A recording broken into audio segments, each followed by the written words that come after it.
Shalom! Bem-vindos ao The Deep Dive. Hoje a gente vai fundo em Romeá, capítulo 6, da carta de Shaul, o Paulo. A nossa exploração aqui está baseada nos manuscritos hebraicos e nas notas da Bíblia hebraica.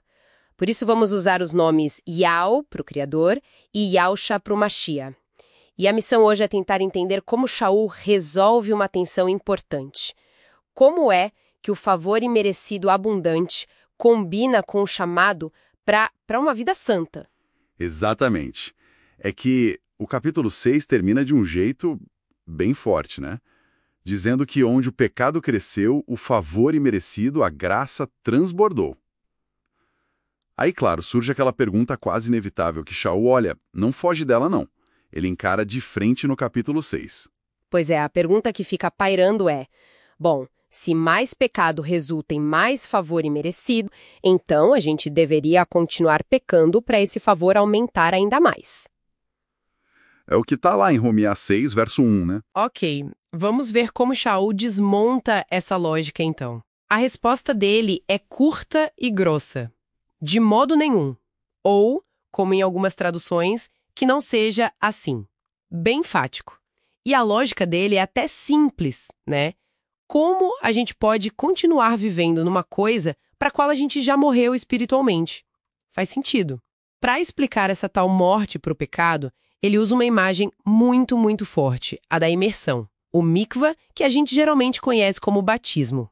Mas o ponto central aqui, veja bem, não é só o ato em si, o ritual. É o que ele significa. É uma união espiritual profunda com a morte e a ressurreição de Yahusha. Ao sermos imersos, é como se fôssemos sepultados com ele, tá? E ao emergir da água, somos ressuscitados com ele para quê? Para uma nova vida. Uma nova Shain, como as fontes chamam. Ah, entendi. É morrer para aquele domínio do pecado para poder viver diferente. Isso. E isso se conecta com o que ele fala depois sobre o velho homem, né? Aquela nossa natureza antiga, meio inclinada para o erro, o tal Yetzer Hará. Ele diz que esse velho homem foi empalado, crucificado junto com o Mashiach. E que o corpo do pecado foi tornado inoperante. Mas o que significa isso na prática? Quer dizer que a gente não sente mais tentação, é isso? Ótima pergunta. Não é que a tentação some, sabe? Tornado inoperante significa que o poder dominador, aquele controle que o pecado tinha, foi quebrado. Shaul até usa outra figura forte logo em seguida, no verso 7. Quem morreu foi justificado do pecado. Pensa num escravo, um avade, na época. Se o escravo morresse, ele estava legalmente livre do seu senhor, certo? Acabou o vínculo. Certo. Da mesma forma, a nossa morte com Yahusha, nessa união espiritual, nos liberta legalmente daquele antigo mestre, o pecado com P maiúsculo, digamos assim. Ele não é mais nosso chefe inescapável. Entendi. Então é uma libertação do domínio do poder escravizador do pecado. Mas Shaul não para só na morte, né? Ele fala bastante sobre vida também. Como isso entra na história? Perfeito. A morte é só metade da equação, como você disse. Se morremos com ele, a promessa é que também viveremos com ele. E Yahusha morreu para o pecado uma vez por todas, e agora ele vive para Yah. E é daí que vem a instrução central para nós, que é um ato de fé, de emuná. A gente deve se considerar, olha a palavra considerar, mortos para o pecado, mas vivos para Yah por meio de Yahusha. Ah, então é tipo reconhecer essa nova realidade e viver a partir dela. Exatamente. É um ato de fé que se traduz em prática. E como isso vira ação no dia a dia? Ele fala sobre não deixar o pecado reinar no corpo e oferecer nossos membros para tzedakah, é isso? Me explica um pouco melhor essa ideia de tzedakah. Isso mesmo. Tzedakah é basicamente justiça, retidão. É viver de acordo com a vontade de Yah.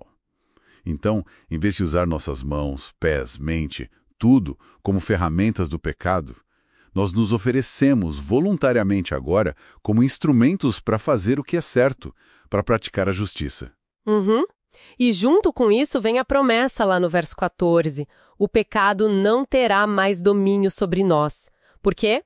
porque não estamos mais debaixo da lei do pecado, mas sim debaixo do favor imerecido. Essa distinção é super importante, né? Crucial. A liberdade não é da Torá, que é a boa instrução de Al. A liberdade é daquela lei do pecado e da morte, daquele poder que nos arrastava para baixo, sabe? A graça nos liberta é do poder do pecado. Entendi.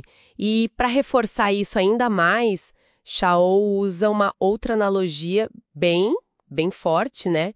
A da escravidão dos avadim. Parece que ele está dizendo que não tem meio termo, não existe neutralidade nessa história. Ou você serve a um ou serve a outro. É isso, precisamente. Ele nos coloca contra a parede, de certa forma. Somos sempre servos, avadim, de alguma coisa. Não tem como não ser. Ou a gente serve ao pecado, e o fim dessa estrada é a morte, ou a gente serve à obediência, aos caminhos de Yar, e o resultado é a justiça, a tzedakah. Então ser liberto do pecado, na verdade, é uma troca de senhores. Exato. Uma transferência de mestres. Deixamos de ser servos do pecado para nos tornarmos servos voluntários de Yah e da justiça. Ele até reconhece que essa analogia da escravidão é meio pesada, né? Mas ele usa por causa da clareza que ela traz para explicar o ponto. Faz sentido. É uma troca de lealdade, então. E os resultados, os frutos dessas duas lealdades são completamente opostos. Totalmente opostas. Ele contrasta bem isso. O serviço ao pecado, olhando para o passado, só trouxe o quê? Vergonha e morte. É o que está lá no verso 21. Mas o serviço ideal, agora no presente e para o futuro, produz fruto para a santificação e, lá na frente, como resultado final, a vida eterna, Shaim eterna. O que nos leva direto para aquele resumo super famoso no finalzinho do capítulo, né?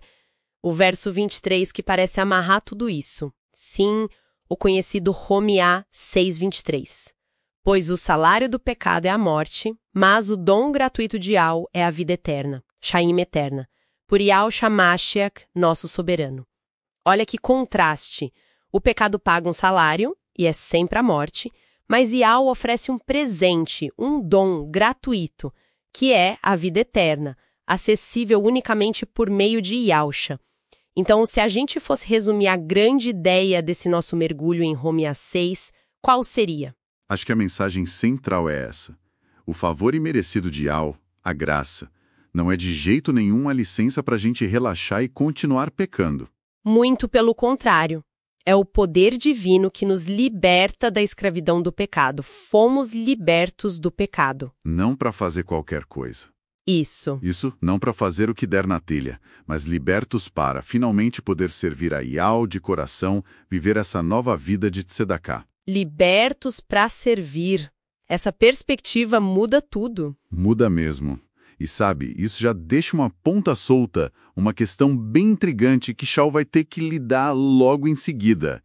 Porque se a instrução de Yah, a Torá, é boa, santa e justa, como ele mesmo afirma, porque a nossa experiência com ela muitas vezes envolve culpa, fracasso, um sentimento de condenação pelo pecado que ela revela. O problema está na Torá? Ou será que o problema está em nós, na nossa natureza caída? Essa é a tensão que ele vai explorar em Romanos 7. Interessante. Fica aí algo para a gente refletir. Bom, muito obrigada pela companhia neste mergulho profundo. Que Yah abençoe nossa caminhada nessa nova vida. Shalom!